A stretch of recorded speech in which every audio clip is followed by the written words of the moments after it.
Brokenshard here, and welcome to my reworked Xin Zhao guide. Xin Zhao has been one of my favorite champions for a long time. Back in Season 2, I played him a lot in the pro scene after his first rework, and I really took a liking to how he functioned as an engaged tank with lots of early ganking and burst damage. Just like the jungle, Xin Zhao has evolved a lot since then. His new rework trading out the defensive capabilities that you got from his ultimate for a more skirmish-oriented defense mechanism, as well as changing his passive and giving him a new spell entirely. In this guide, I'll explain everything that you need to know about Xin Zhao, the limits of his abilities, the best setups, and how to properly execute it. Hopefully, at the end of this guide, you'll be a successful one-man dominating machine.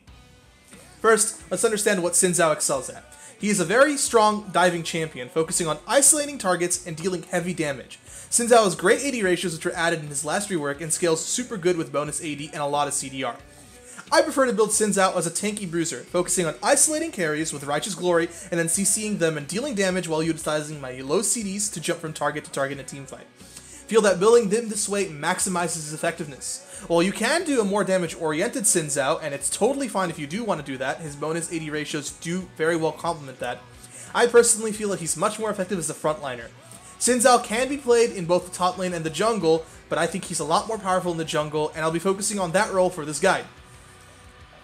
First off, let's talk about Xin Zhao's new passive Determination.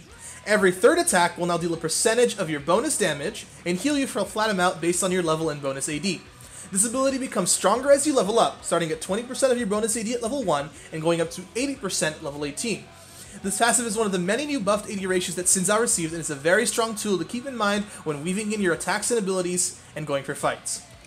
Xin Zhao's Q 3-Talon Strike has remained the same in concept. Xin Zhao deals bonus damage on his next 3 attacks, and his third attack will knock the target in the air for 7.75 seconds. Every amplified attack also reduces the cooldowns of your other abilities by 1 second.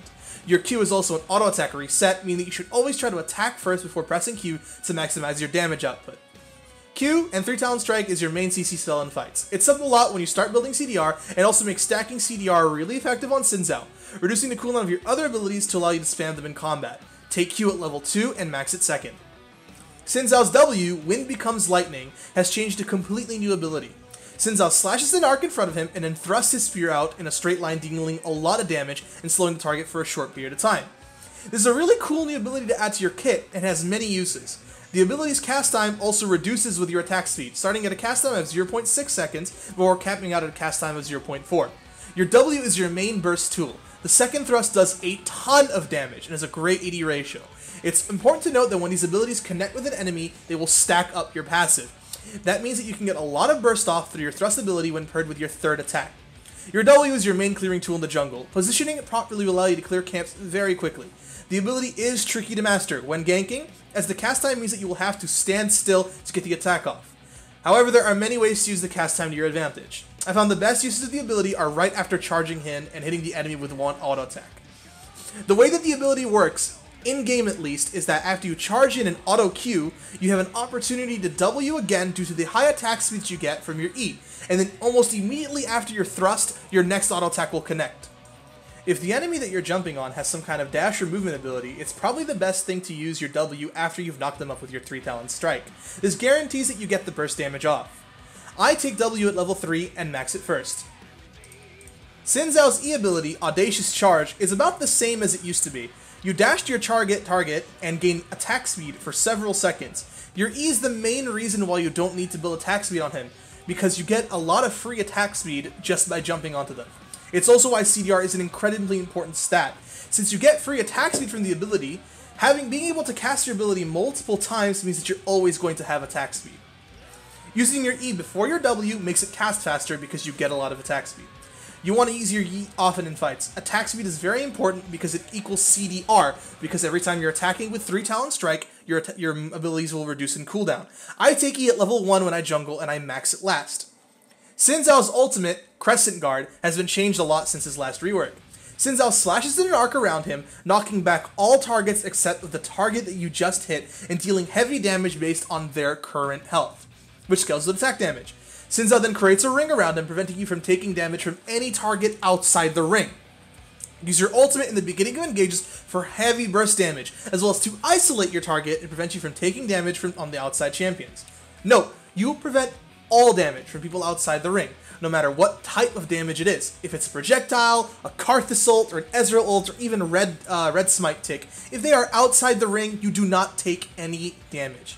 You will still, however, be CC'd by abilities shot at you from the outside. Auto-attacking during the ultimate will increase the duration.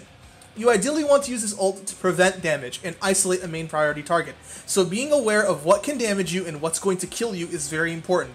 I love using this ultimate a lot against champions like Syndra, who try to burst you with their ultimate, or champions like Kog'Maw, who have very specific periods of time where they need to deal damage. I've had situations where I've used my Crescent Guard to simply block a Kog'Maw's entire auto-attack duration during his W, meaning he was pretty useless.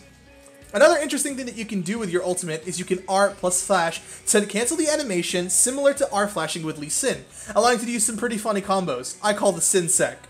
However, be warned that the target that you just attacked will not get knocked back, so you'll need to E onto or hit something else before attempting this.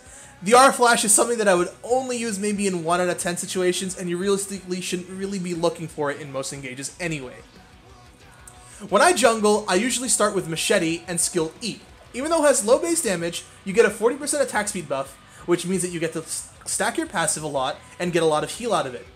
I generally start on either of the buffs, red or blue, and move on to the wolf camp and then take the other buff, smiting that second buff. This lets you hit level 3 and lets you walk out into the jungle.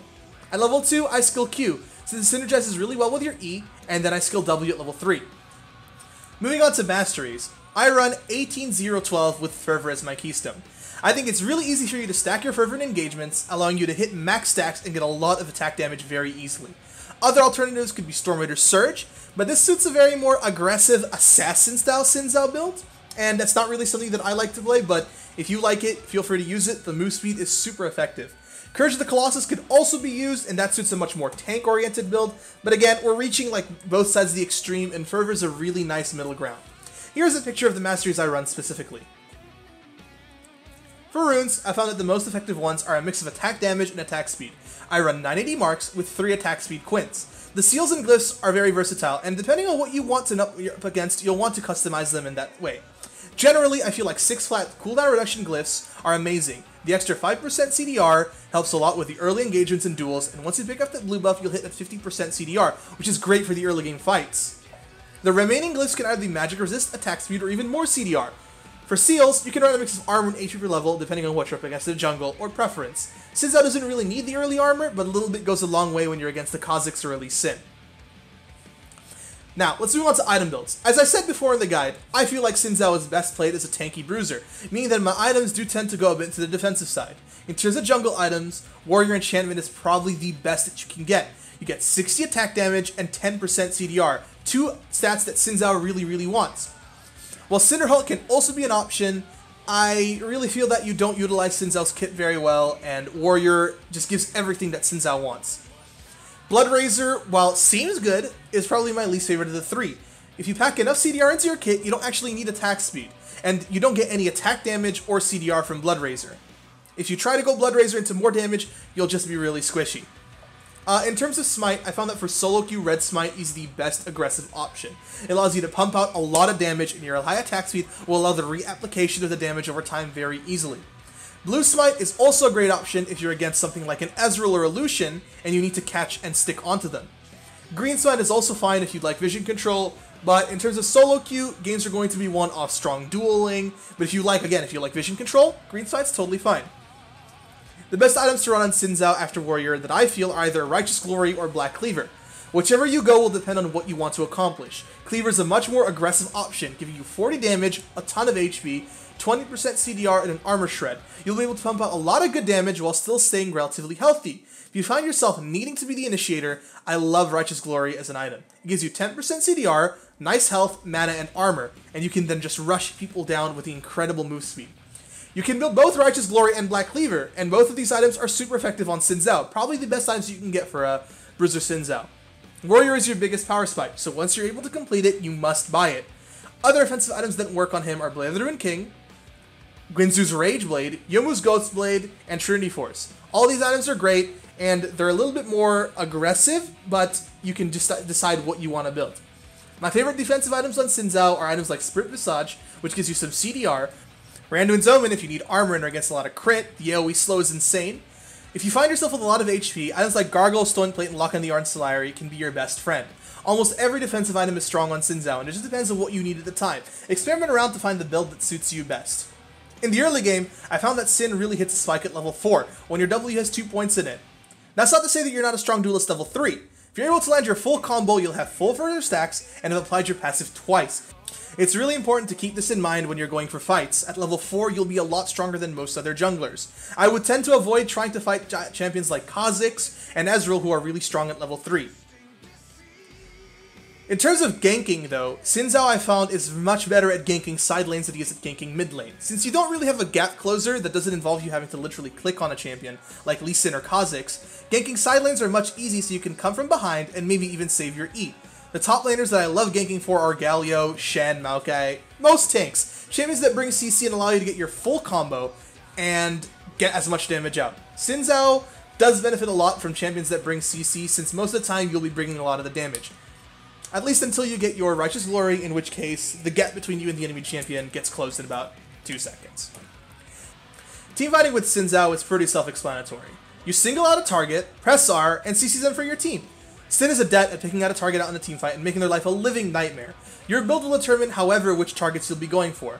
If you've chosen to go Righteous Glory, you'll want to aim for more backline targets. Righteous Glory helps you close out the distance easily and pick out a backliner, then knock his team away with your ultimate. If you've chosen to build Cleaver and or more damage, you're able to charge right onto a frontliner and try to shred them down. Since your R does percent of current health, if you use it in the beginning of a fight against a tank with a lot of health, he'll take a ton of damage. If his team gets knocked away and you isolate him, you'll have enough time for your team to burst even the tankiest of champions down. Your R will then protect you in teamfights, meaning that any ranged threats will not be able to deal damage to you.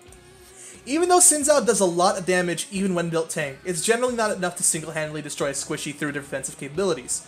Xin has one way in and no way out, your R being the main defensive tool protecting you from long-range threats. Keep that in mind when you select your targets and make sure that your team can follow up when you're engaged in CC. That's about it for the Xin Zhao guide. I'd like to thank Impact, the editor, for making everything possible, and you guys for watching. If you have any questions, feel free to reach out to me on twitter.com/brokenshard_, and I'd be more than happy to share anything with Xin Zhao to you guys. I hope you enjoyed the guide, and best of luck in the arena.